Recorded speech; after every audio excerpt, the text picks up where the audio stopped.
Hare Krishna. So wonderful to see everyone. Let's see.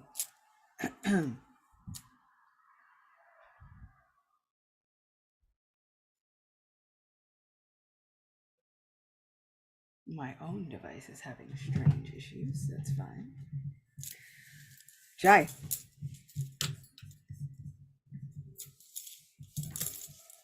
I am overjoyed to be back. It was a little strange to not be with you all last Akadashi. And I was walking through Jaipur, taking darshan of Govindaji and Srila Gopinathji. And I was really kind of feeling like my Akadashi is not quite complete without speaking to the assembled Vaishnav devotees, without seeking their blessings, without seeing all of your wonderful, bright, beautiful faces. So I'm really, really glad to be back where I can feel like my Akadashi Vrat is complete, where I can feel like my Akadashi fast has been completed, where I can feel like I can speak the glories of our Supreme Personality of Godhead, and all of you are eagerly tolerating me and gracefully and gratefully. I am grateful to receive all of the blessings and well wishes. So thank you. Feels like it's been a really, really long time. So without further ado, because this is such an exciting kind of day. It felt like 12 years. For me also, it felt like 12 years or more. Om Ajnanatimirandasya Gyananjana Shalakaya Chakshurunmilitam Yena Tasmai Shri Gurave Namaha. Nama Om Vishnupadaya Krishna Prishtaya Bhutale Srimate Bhakti Vedanta Swaminiti Namine Namaste Saraswati Deve Gauravani Pracharine Nirvishesha Shunyavadi Paschatya Deshatarine Jaya Shri Krishna Chaitanya Prabhu Nityananda Shri Advaita Gadadhara Shivasadi Gaura Bhakta Vrinda Hare Krishna Hare Krishna Krishna Krishna Hare Hare Hare Rama Rama Rama Hare Hare Vancha kalpatarubhyascha kripa sindhubhya cha patitanam pavanebhyo vaishnavebhyo namo namaha. The lotus feet of these Vaishnavas are our entire life and soul. They are our real wealth. And because they are absolutely our real wealth, and today we'll be talking about very many Vaishnavas. We can't start without Vandeham Shri Guru Shri Dita Padakamalam Shri Gurun Vaishnavamscha Shri Rupam Sagarajatam Sahagana Raghunathan Vitam Tam Sajivam Sadvaitam Savadutam Parijana Sahitam Krishna Chaitanya Devam Shri Radha Krishna Padam Sahagana Lalita Shri Vishakan Vitamscha. He Krishna Karuna Sindhu Dinabandhu Jagatpate Gopesha Gopika Kanta Radha Kanta Namostute Tapta Kanchana Gaurangi Shri Radhe Brindavaneshwari Vrishabhanu Suti Devi Pranamami Hare Priye.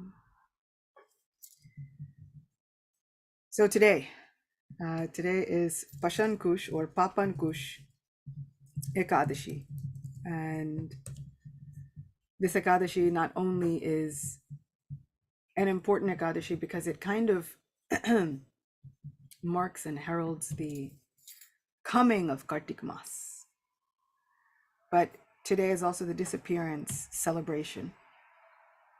Amazing, us Vaishnavas, you know, we celebrate disappearances. So the disappearance celebration of Raghunath Das Goswami, Raghunath Bhatta Goswami, and Srila Krishna Das Kaviraj Goswami. All three of those we owe an incredible debt of gratitude. And so we'll try to hear a little bit. We'll try to hear a little bit about all of them, which seems a little bit almost impossible to do with the very, very limited amount of time that we have, but we'll try and go really fast We'll do a little breakneck speed for this Ekadashi lecture. Because what are we without trying to stuff and cram in as much nectar as humanly possible? Ekadashi is for fasting, but also for feasting. So we are fasting from so many things and performing tapasya, but we are feasting on the glories of these Vaishnavacharyas. We're feasting on the glories of Sri Krishna Chandra and Srimati Radharani. So, as for Pashankush Ekadashi, let's speak about that first. Let's see what we've won. I mean, before we've completed it, but let's see what we win, because usually, even just by hearing the glories of these Ekadashis, we get untold merits and benefits. So, friends, let's see what we've won for this Pashankush or Papankush Ekadashi. Yudhishthir Maharaj said, as we are used to hearing, O Madhusudan Shri Krishna, what is the name of the Ekadashi that comes during the light fortnight of the month of Ashwin, September-October?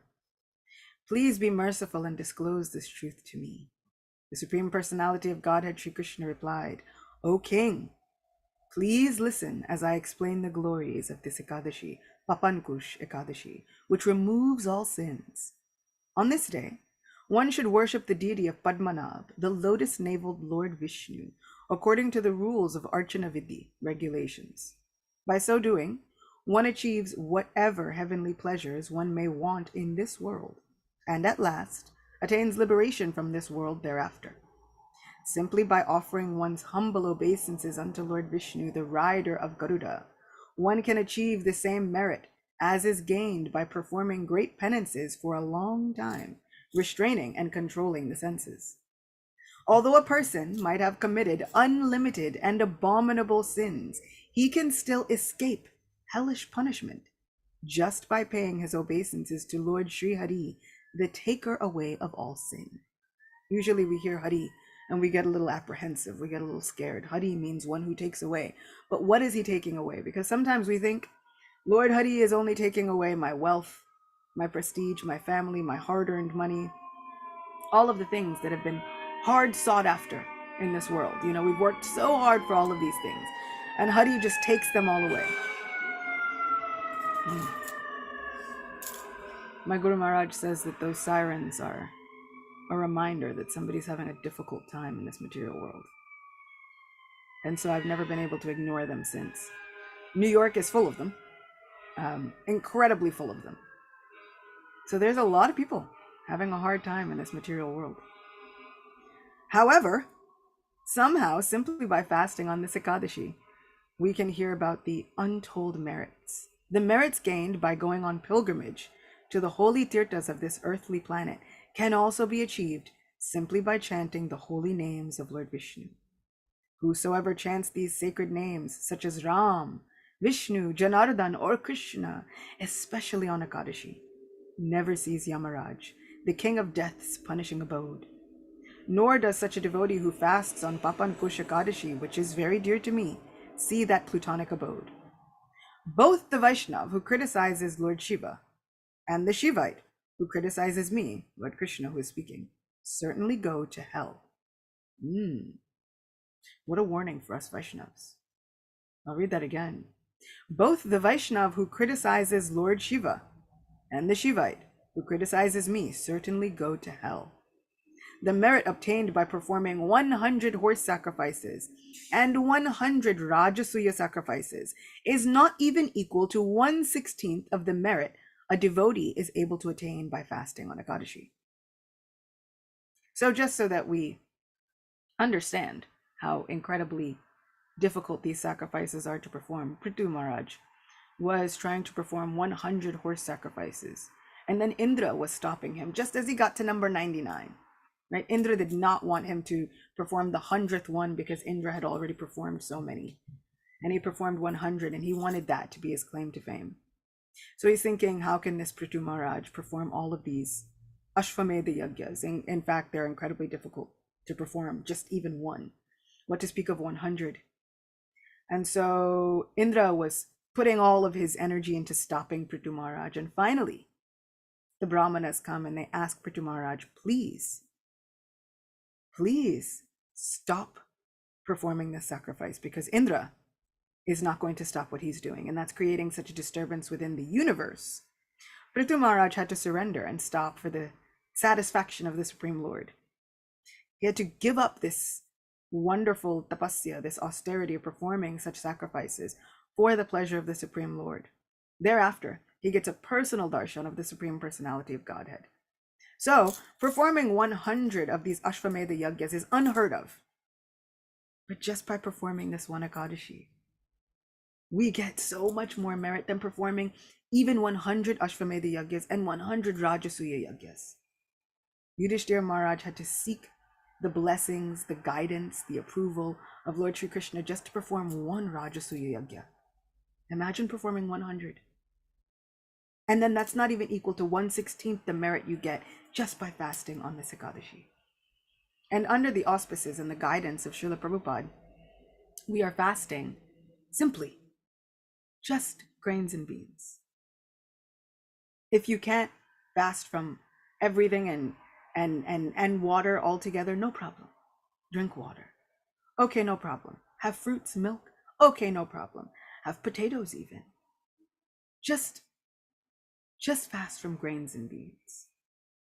Srila Prabhupada is so incredibly kind. One friend is asking, where's this quote about not criticizing Lord Shiva? This is coming from the glories of Ekadashi written in the Brahma Vaivarta Purana. So we'll get to that at the end. But if you look up Pashan Kush or Papan Kush Ekadashi, it comes right up on the internet, because Google is an amazing service right now. So, not even 1/16 of the merit a devotee is able to obtain by fasting on Ekadashi. There is no higher merit one can achieve than that attained by fasting on Ekadashi. Indeed, nothing in all the three worlds is as pleasing or is able to purify one of accumulated sin as Ekadashi, the day of the lotus-naveled Lord Padmanabh. O king, until a person observes a fast on the day of Lord Padmanabh, named Papan Kush Ekadashi, he remains sinful, and the reactions of his past sinful activities never leave him like a chaste wife. There is no merit in all the three worlds that can match the merit one gains by observing a fast on this Ekadashi. Whosoever observes it faithfully never has to see death personified Lord Yamaraj. One who desires liberation, elevation to the heavens, good health, beautiful women, wealth, and food grains should simply fast on this Pashan Kush Ekadashi. O king, neither the Ganges, Gaya, Kashi, nor Pushkar, nor even the holy site of Kurukshetra can grant as much auspicious merit as this Papan Kush Ekadashi. O Maharaj Yudhishthira, protector of the earth, after observing Ekadashi during the daytime, the devotee should remain awake throughout the night, absorbed in hearing, chanting, and serving the Lord, for by so doing, he easily attains to the supreme abode of Lord Vishnu. Not only that, but 10 generations of ancestors on his mother's side, 10 generations on his father's side, and 10 generations on his spouse's side are all liberated by a single observance of a fast on this Ekadashi. All these ancestors attain their original four-armed transcendental Vaikuntha forms. Wearing yellow garments and beautiful garlands, they ride to the spiritual realm on the back of Garuda, the renowned great enemy of the snakes. This is the benediction my devotee earns, simply by observing one Papan Kush Ekadashi properly. O best of kings, whether one is a child, a youth, or in old age, fasting on Papan Kush Ekadashi frees him from all sins and makes him immune to suffering a hellish rebirth. Whosoever observes a fast on the Papan Kush Ekadashi becomes free of all his sins and returns to the spiritual abode of Lord Sri Hari. Whosoever donates gold, sesame seeds, fertile land, cows, grain, drinking water, an umbrella, or a pair of shoes on this most auspicious of holy days will never have to visit the abode of Yamaraj, who always punishes the sinners. But if a resident of earth fails to perform spiritual deeds, especially the observance of a fast on days such as Ekadashi, his breathing is said to be no better or of as much use as the breathing or puffing of a blacksmith's bellows. O best of the kings, especially on this Papan Kush Ekadashi. Even the poor should first bathe and then give some charity according to their means and perform other auspicious activities in accordance with their ability. So that's the, giving drinking water and charity. So somehow or other, I hope and pray that we have all been blessed with enough means that on this day we can somehow donate even drinking water to our temples, to our friends, to our Brahmin family members, whoever it is. Wherever you go, carry a bottle of water with you and give it in charity. It is as simple as that. Whosoever performs sacrifices and benefits the people, or builds public ponds, resting places, gardens, or houses, does not suffer the punishments of Yamaraj. Indeed, one should understand that a person must have performed such pious activities as these in the past life if he is long lived, wealthy, of high birth, or free from all diseases.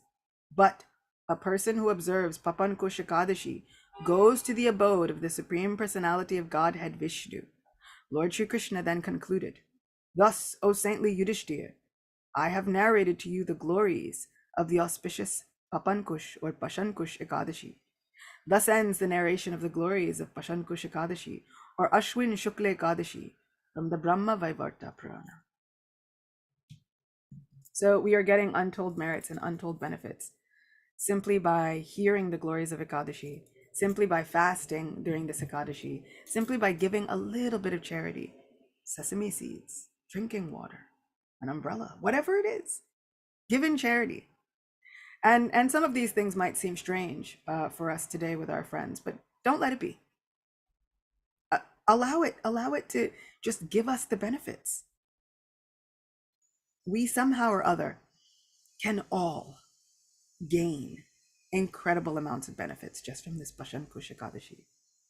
Every single one of us. Srila Prabhupada states that there is no impediment to one's becoming Krishna conscious. We can't say that because I was born in such and such a body, or because I was born in this place, or during this time, or whatever, that I am impeded from becoming Krishna conscious. There is no impediment. Absolutely none. There is absolutely no impediment to our becoming Krishna conscious. It's not dependent on our wealth. It's not dependent on our social status. It's not dependent on even our material qualifications. So one might think, if the marker of good karma is long lived, free from ailments, all of these different things, high birth, material status, then all of us who have been born maybe with any of these opposing qualifications or characteristics, does that mean that we have just are we filled with bad karma? And to that I say, we have to understand where our true wealth lies, where our true longevity of life lies. So we have seen so many devotees, great generals, His Holiness Bhakti Tirtha Swami, His Holiness Bhakti Srup Damodar Maharaj, His Holiness Srila Gaur Govinda Maharaj. So many of these Vaishnavas have left, it seems, prematurely. So many devotees have seemed to be afflicted by some disease or other. Is this a marker of bad karma? Absolutely not. The term Vaishnav overpowers and supersedes all previous karma. I was reflecting while I was in India, they were performing a fire yajna and they were asking everyone's gotra. And the gotra is your family lineage. And Srila Prabhupada states that it does not matter what your family lineage was before, does not matter who you were descended from before. The moment you take initiation within this Gaudiya Vaishnav Sampradaya, your gotra changes. Your family lineage completely changes to Acyuta Gotra, which means that we are members of Krishna's family.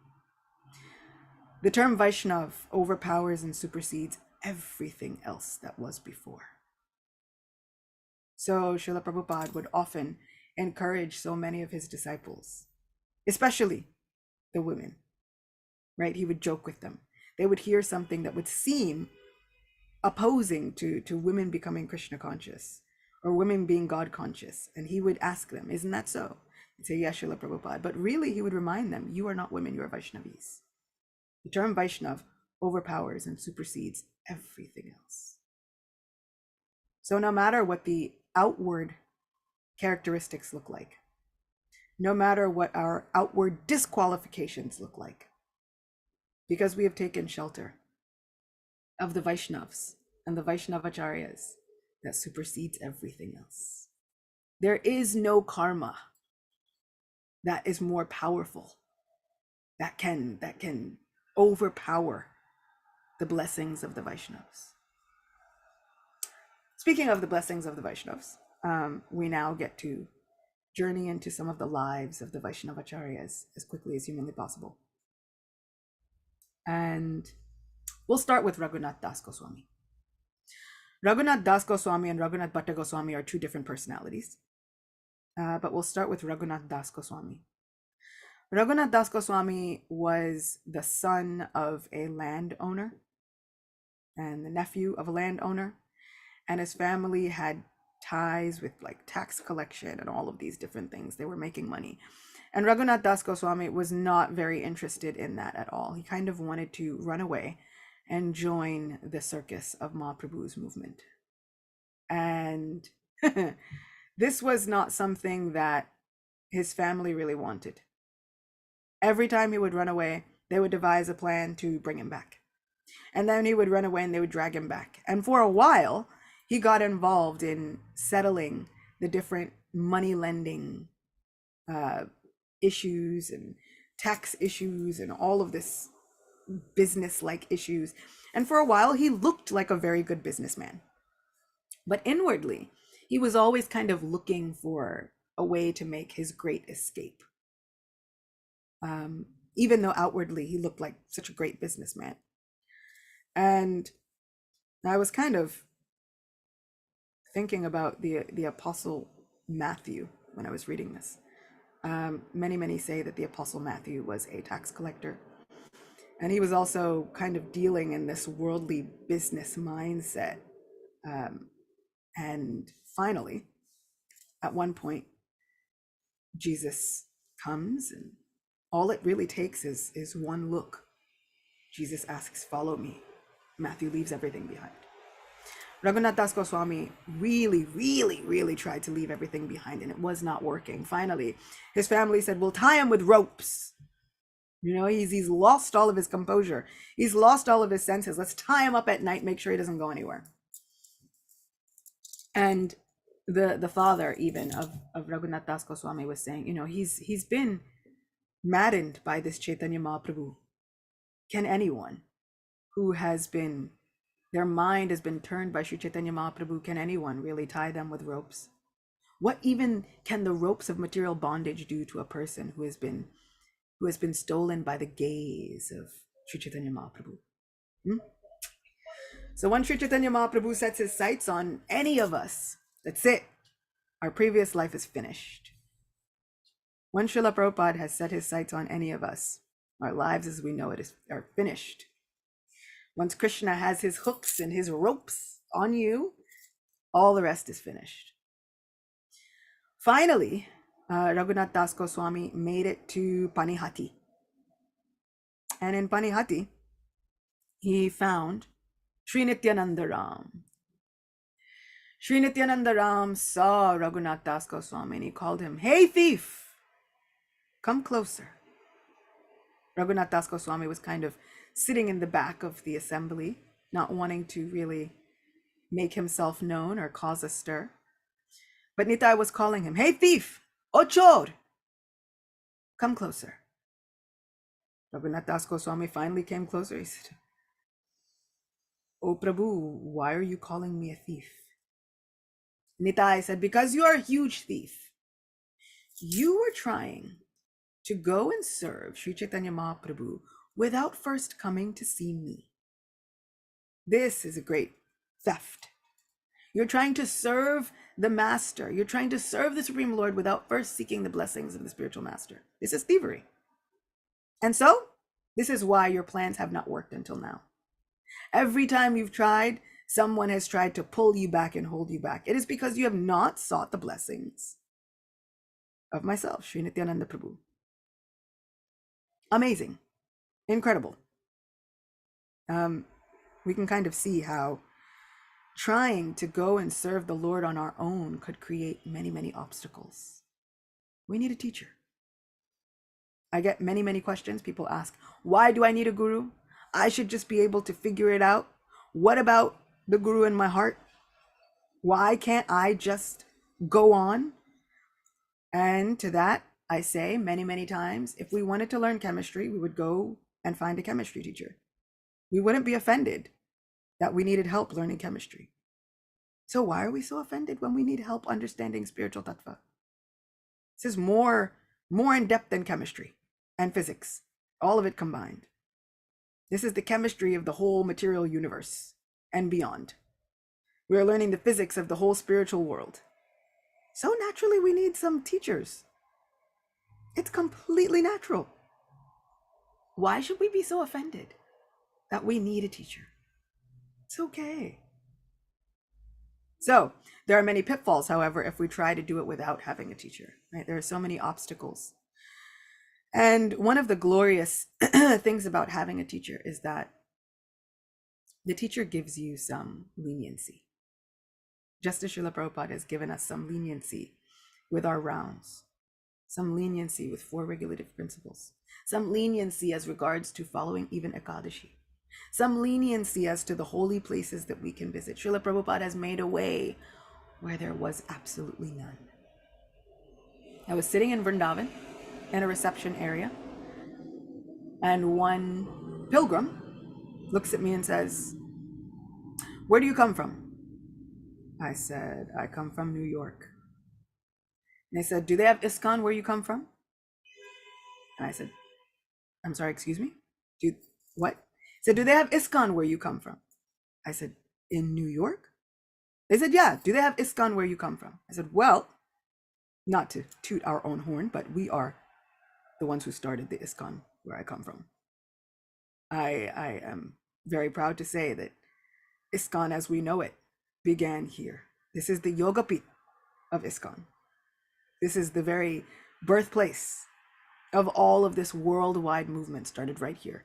So, in short, to answer your question, yes, we have ISKCON where I come from." He said, "Oh, very good." And then he continued on with some other line of questioning. But in that moment, I thought, wow, Srila Prabhupada, how amazing. We could say there's nothing good about New York. We could say this New York is not a place of pilgrimage. Whenever I said I had to go back to New York, people's question was, why? And I said, well, my family is there. They said, bring your family here. I said, well, so many things are there. They said, no. Just leave all that and come to Vrindavan. Finally, they said, why are you going back to New York? I said, that's because it's what Grandpa did. This is what Srila Prabhupada did. Srila Prabhupada decided to make the hard decision to leave Vrindavan and come to New York for the benefit of all of us. Because no one thought that we were worth it. But Srila Prabhupada thought we were worth it. He absolutely, honestly believed that we were worth it, on the order of his own spiritual master, who also decided we were worth it. This is why we need a teacher, to remind us that we are deserving. We are worth Krishna's mercy. And that Krishna's mercy is always available to us. Even when we think, how do I get out of this difficult situation? How do I run away from this job or family, whatever it is? Even while we think, oh, outwardly I have to pursue my job, but inwardly I'm trying to be the best devotee that I can be, Guru is there to remind us that we are worth it. So Sri Nityananda Ram said, oh, Raghunath, you deserve a punishment. Your punishment will be, you will have to organize a festival for my devotees. And so Raghunath Das Goswami, with his own money, because he was quite wealthy, everyone knew. They said, Raghunath Das Goswami's wealth is only enjoyed by people like Indra. That amount of wealth only Indra has, and still he doesn't care about it. And so with his own money, he organized the first Chida Dai festival, chipped rice festival. So chipped rice soaked in condensed milk, chipped rice soaked in yogurt with fruit and bananas and all of these different things. And he brought such joy to the heart of Sri Nityananda Ram. Nityananda Ram caught him by the hand, Raghunath by the hand, and placed his own feet on Raghunath's head. And then Sri Nityananda Ram asked all of the Vaishnavas to bless him. Give him your blessing so that now he can go and serve Sri Chaitanya Mahaprabhu blissfully. This is why we need Guru. Kartik is coming. We'll be celebrating the wonderful Damodar Leela of Shri Krishna. Shri Krishna was also tied up by some ropes. He was tied by his mother Yashoda. And what she did was she called all of the gopis in all of the various houses, all of you bring rope. In that moment, when she called all of them together, that was when Krishna agreed to be bound. Prior to, when she was just working with the rope that was in her own house, Krishna refused.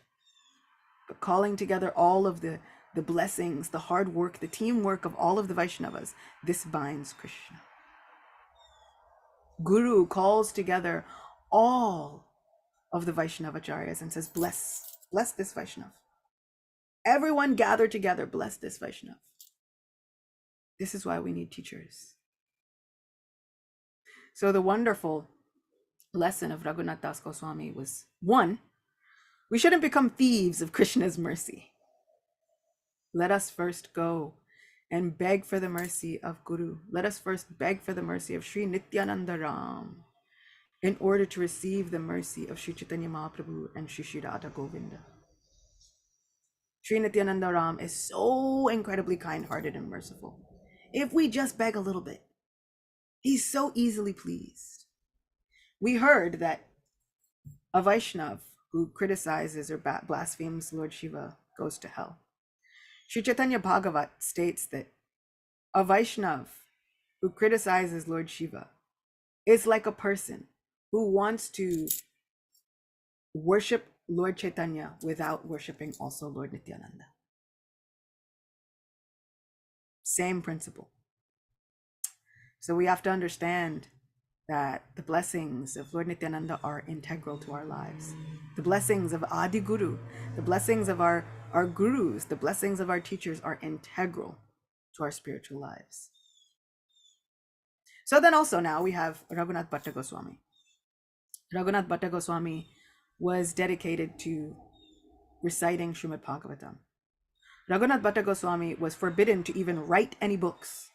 He couldn't write anything. All of the other Goswamis were writers, yeah? Raghunath Bhatta Goswami did not write anything. His job was simply to speak Bhagavatam. His deity was Bhagavatam. He was very dedicated to Srila Rupa Goswami's deities of Sri Sri Radha Govinda, and they became his life and soul, but he was preaching Bhagavat the entire time. Srimad Bhagavatam, he was preaching. And once there was a man who had come to hear Raghunath Bhatta Goswami preach Bhagavatam. And he saw that when Raghunath Bhatta Goswami would speak Bhagavatam in so many different ways, people would even cry to hear it. So this person was looking and he saw everybody was crying and he thought, I want to kind of be included in this assembly, but I don't have any tears. So what he did was he got some chilies and rubbed it in his eyes so that he could look like a very advanced devotee, crying in ecstasy from listening to Bhagavat Purana. And Raghunath Bhatta Goswami saw this and he approached the man. Now, I think to myself, what would I do if I saw this? And sometimes my immediate reaction is expose him. Like expose the hypocrite. Raghunath Bhatta Goswami says to him, he says, oh, my friend, I have never seen such incredible Vaishnav-like behavior. I have never seen such Vaishnav-like behavior. I have heard that it is said that if one hears Srimad Bhagavatam and tears are not flowing from the eyes and their heart remains stone clad, then one should punish those eyes that are not shedding tears from listening to Srimad Bhagavatam. But today is the first time that I'm seeing it in action. Friend, you have been punishing your eyes because they were not having tears from listening to Srimad Bhagavatam. So you were rubbing them with chilies and punishing their very eyes. This pretender devotee had to fall down at the feet of Raghunath Bhatta Goswami and seek his forgiveness, seek his guidance. Now, this is a true Vaishnav. I heard a definition of Goswami. And many times we hear Goswami is the one who has mastered the senses, right? All of us, myself especially, are Godasi, servant of the senses. But for one who has conquered or mastered the senses, they are Goswami. But what I also heard about Goswami is it is a person who is as compassionate as a cow. Goswami. Giving compassion just like a sweet cow. This reminds me of Raghunath Bhatta Goswami. He was ready to give compassion to other living entities, willing and ready to see the best in even the hypocritical devotees. I know that I cannot imitate, but I can seek to try and follow in the footsteps, trying to find somehow some compassionate view towards other Vaishnavas. Even the ones that my heart says, expose them, do the things, tell everybody about what a pretender they are, you know? I have to remember that that part is Krishna's job. If we are to follow in the footsteps of the great Goswamis, then we are to be as compassionate as cows. Even if we can't quite be the master of the senses, we can be as compassionate as cows. We can seek for that.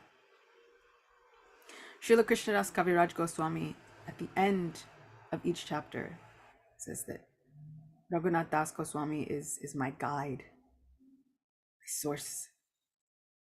Raghunath Das Goswami became so dear to Swarup Damodar, his own mentor, that he becomes known as Swaruper Raghunath, Swarups Raghunath. Imagine, we become so dear to our gurus, our spiritual teachers, we become so dear to our mentors that becomes part of our name. Imagine addressing the many gems of our ISKCON society. This is Srila Prabhupada's so-and-so. This is Srila Prabhupada's Yadubar Prabhu. This is Srila Prabhupada's Malati. So that we understand that they gave their lives wholly and solely to Srila Prabhupada as a reminder of the amazing gems that we have in our movement. We are coming to a time where we are losing so many of them, and we will have to celebrate many, many more disappearances. But before that happens, let us cling to the feet of the Vaishnavacharyas. Let us cling to them, especially even during this upcoming Kartik month. We can start lighting our diyas from today, you know. Many Vaishnav sects, they begin worshipping Kartik Mas from Ekadashi. So we can begin offering our diyas, especially on a day like Ekadashi. Any Ekadashi is a good day to offer a diya, by the way. But we can think about these glorious Vaishnavacharyas. We can think about the glorious Vaishnavacharyas that are here with us right now, right today. We can give in charity to them. We can help them in their services.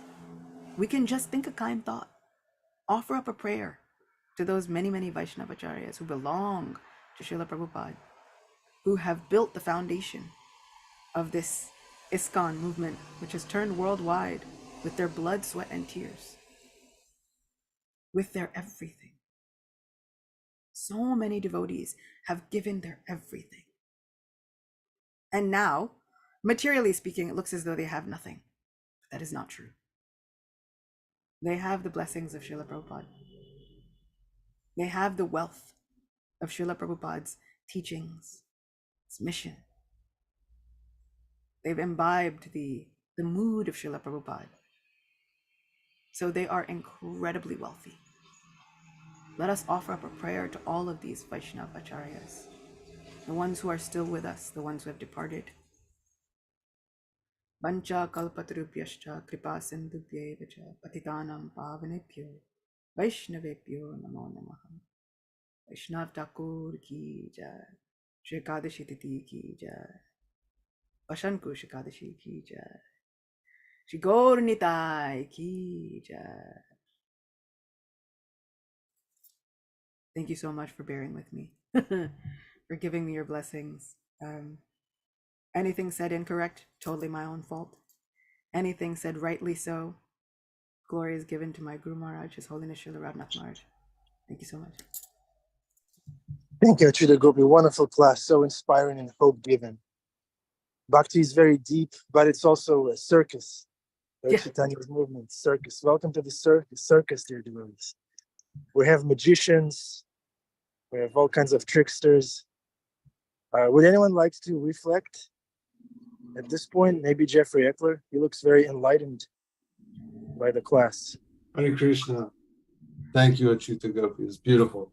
From the moment you started speaking, you made a joke, and I wrote it in the comments about eagerly tolerating. I love that phraseology. And then I was kind of caught in it. And then you started speaking about Raghunath Bhatta and the story about the chilies in the eyes. And then how he kind of glorified the person for doing that. And that's that eager to tolerate. Yeah. Yeah. It kind of came full circle for me in that my realization being that like this eager toleration is kind of our approach to life. I love it. Thank you. I appreciate that for this morning. Eagerly tolerating, isn't it? You know, they say that humans can perform japa and tapa. We can perform japa and tapasya, austerity, and that some of that austerity is to eagerly tolerate the slings and arrows that are cast against us.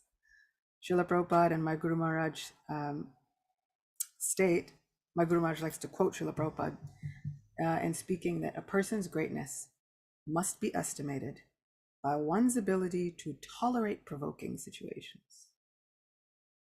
And I feel like over the last month of my life, Krishna has really been like, how much are you willing to tolerate? And can you tolerate it eagerly? So yeah, eagerly tolerating. I feel like that's going to be like the motto of my life. When Facebook asks like, how are you doing? I'm eagerly tolerating every day. It's funny that you bring up slings and arrows, because I was reminded of that when you were speaking, and I brought up the to be or not to be speech. And I was thinking about, that whole part is about whether you think about it this way or think about it that way.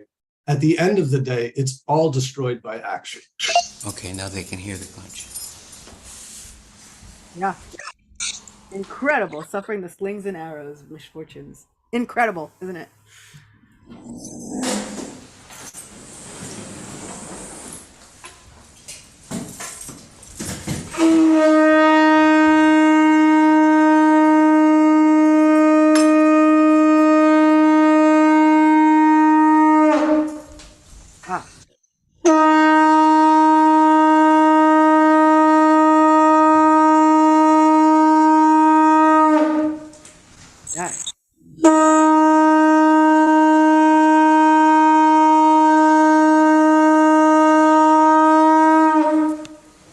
Wow.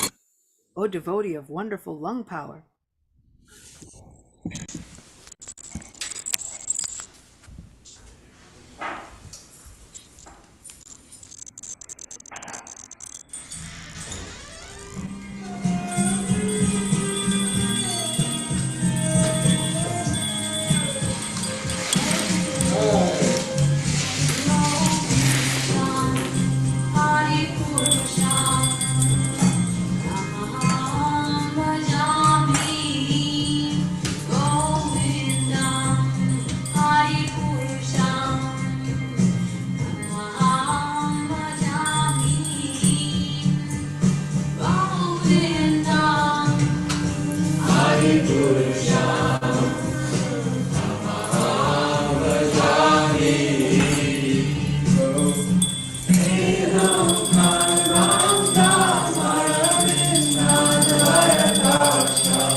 Lord Krishna ki jai, Lord Damodar ki jai, Hare Krishna. Okay, this was the class at Acyuta Gopi. Wonderful class, very immersive, very devotional. Thank you so much. Nice seeing you, dear Vaishnavas and Vaishnavis. Thank you. Thank you for your association. We're entering the month of Kartik soon. Acyuta Gopi, thank you for preparing us for that, for preparing our consciousness for this auspicious month. We look forward to it. We look forward to more vows. And we are serving in New York City because Srila Prabhupada did so, right? At Acyuta Gopi. Srila Prabhupada did it, and we're doing it. We're eager to tolerate garbage, smell, fines, rent, because it's pleasing to the Guru. Thank you, Acyuta Gopi, for reminding us of that, of Srila Prabhupada's example. Let's take one more reflection. Vinisha, would you like to reflect?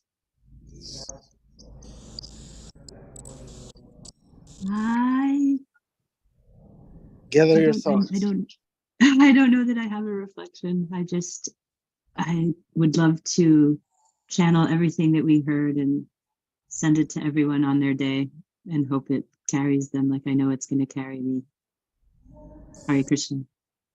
Thank you, Vinisha. See this hat? It says Fire Department of New York. It's Srila Prabhupada. It's Srila Prabhupada. Prabhupada's name coded there. He was the one who came to New York to extinguish the fire of conditional life, of repeated birth and death. So the real Fire Department of New York is ISKCON, Srila Prabhupada's movement. And we're all firefighters and firefighresses. Okay, Hare Krishna, Hare Ram. Acyuta Gopi, wonderful class. Thanks again. Thanks to everyone for participating. Have a wonderful, blessed day.